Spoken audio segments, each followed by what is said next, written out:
Hello, Jane Cleland here. The question is, can I put together a cozy mystery, a traditional mystery, and women's fiction to draw in readers from both genres? It's an interesting question, and really the broader question is, can I do a mashup? And mashups among genres is not recommended. I'm not saying it hasn't been done successfully.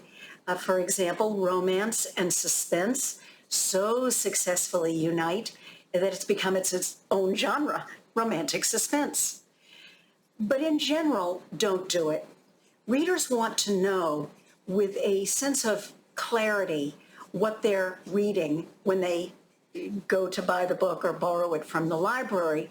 Publishers want to know what keywords describe it so they can market it online, what shelf it will be stored on in the bookstore, so they know how to sell it to booksellers.